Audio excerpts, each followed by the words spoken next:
My name is Jess.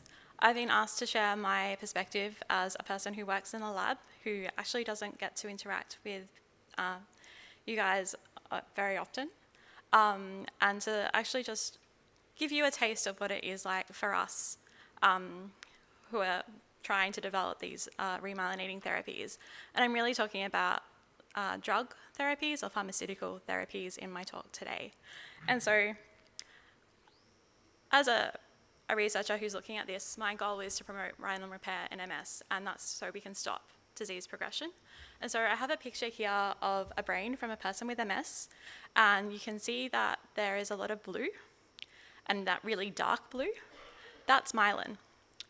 And so you can also notice that there are some patches, and I can't point with this particular tool here today, but the white patches, they're areas where there has been chronic myelin loss. And these are areas where the nerves are very, very vulnerable to damage and are likely to die off.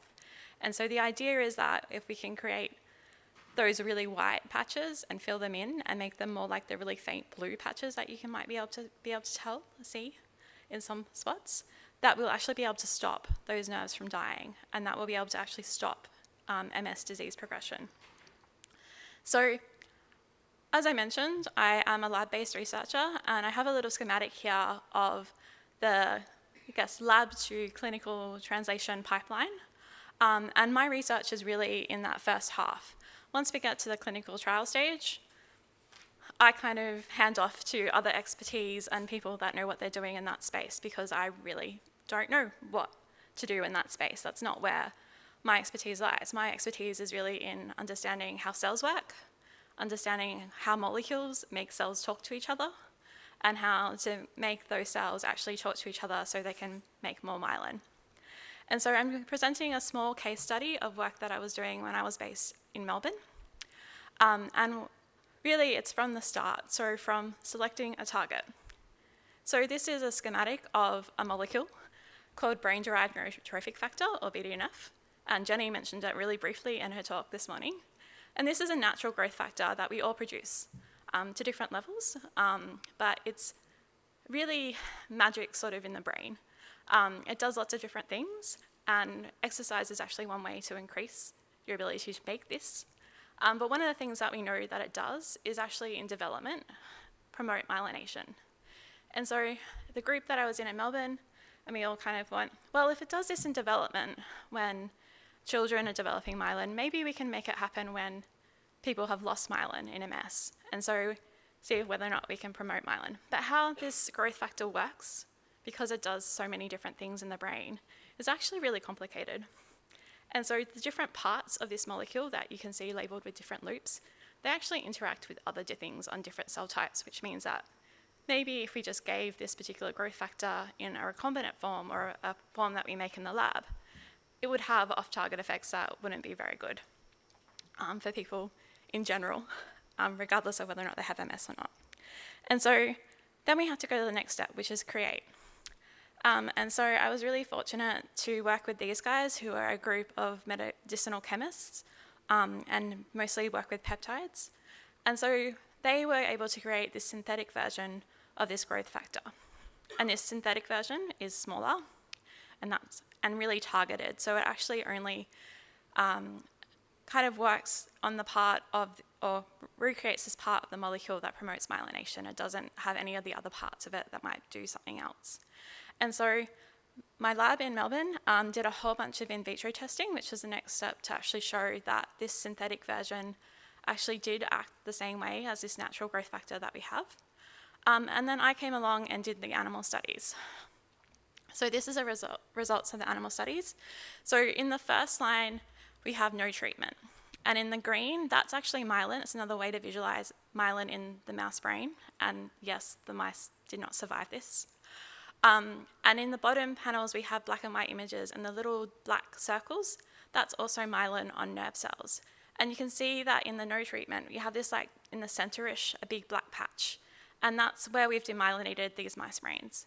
And so when we give no treatment, the myelin doesn't come back as much. In the second middle panel, we have what happens when we gave the growth factor. So that's that full molecule that I showed you before. And you can see that there actually is more green compared to the no treatment control. But if we have a look in the black and white images, you can see that the number of black rings is actually fewer compared to the one on the very end, the synthetic version. When we use the synthetic version, you can see that we had more myelin come back. And there's much more green staining there, and there's also a lot more black rings in the bottom section. So this really showed to us that we had a compound, a way of actually promoting myelin repair. Now this isn't a mouse model, it's not in people. And so you would think that, like what happened with the magnetic brain stimulation, that would actually just be able to go straight into the clinic and do a phase 1 clinical trial like TAURUS-1. But when we're dealing with pharmaceuticals and drug and compounds, it's a little bit trickier.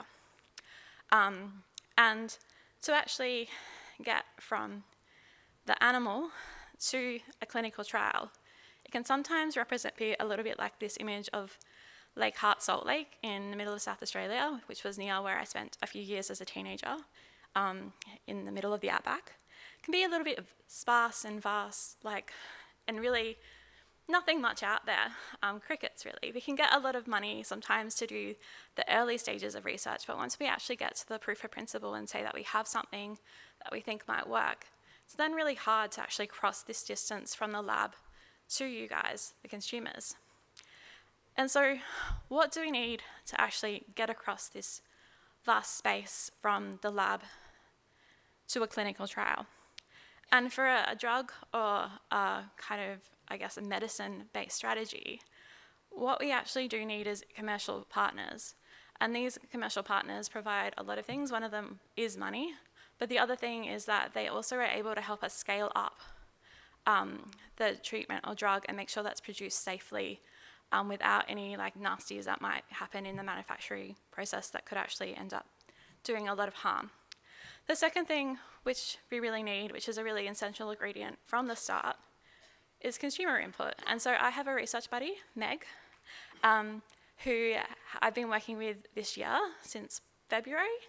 And she's really been working with me closely, hearing about my ideas of how we can select new targets, not just this growth factor, and how we can test them and whether or not those strategies make sense to her, whether or not it actually represents something that she could see having a benefit for the lived experience with MS. Because the other thing is that as we're developing targets in the lab, sometimes we forget about everything about how this is going to be delivered falls away. How we're going to actually get it to the patient falls away, because we're actually trying to solve a really complex biological problem that has many, many things that we're thinking about. And so that end picture of getting it to the consumer, it might not be something that we're thinking about. And so having Meg's involvement actually brings it front of mind to me every time, to be like, actually, no, this is going to have, or if I do my job right, is going to have real world implications. And so I didn't want to end on this slightly negative note that it's, a little bit scary out there with nothing green and a tiny bit of very, very salty water to survive on. I actually did want to kind of give an overview of what's actually happening in the clinical trial space for remyelinating therapeutics. And so I went to the Clinicaltrialsgov website, which is one of the biggest registries for clinical trials in the world. And I typed in multiple sclerosis, and I found that there has been, in total, 2,809 clinical trials that have been registered for MS. Now, that includes not only remyelinating therapies, but it includes things like assessment tools, so MRI, brain scans. They're registered as clinical trials. Even quality of life surveys are registered as clinical trials. It includes non-invasive interventions, so exercise or nutritional interventions.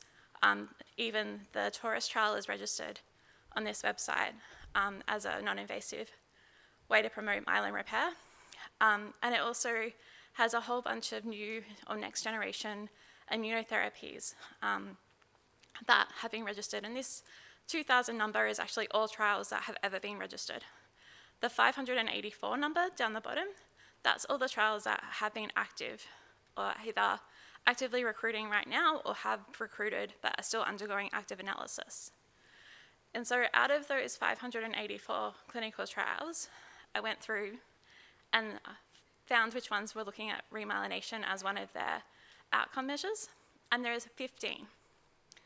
So that's not very many, and I know from my experience in the lab, we've actually got a lot more in the lab stage than we do reach in the clinical trials, but there's 15 that are currently in clinical trial.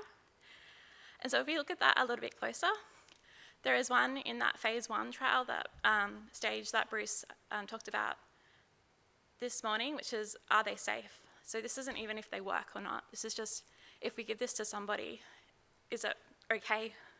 And so there's a cell therapy that has this funny little name that's being tested out there right now. And then there's a whole bunch that are at phase 2. And so phase 2 is that question of, do they work as we wanted them to?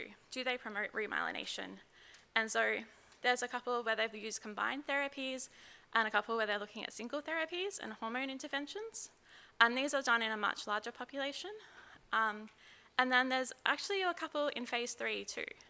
And so these are ones that have been tested compared to the actual standard of care that exists right now. As Bruce mentioned, there aren't a lot. Well, how we measure remyelination in people is also very, very tough, which is why there's a whole bunch of assessment clinical trials too about brain scans. But I think the fact that we have 2 that are in this phase 3 period means that hopefully in the next probably 5 years or so, we actually get to the last stage, which is the regulatory review and actually getting them to you in the clinic instead of just hearing about them at conferences like this. And so I don't do any of my work alone. Oh, see. These are some of the great people that I get to work with and who challenge me and who help make things happen when I can't make things happen. And also to thank the funders as well who support the work that we do. And so thank you.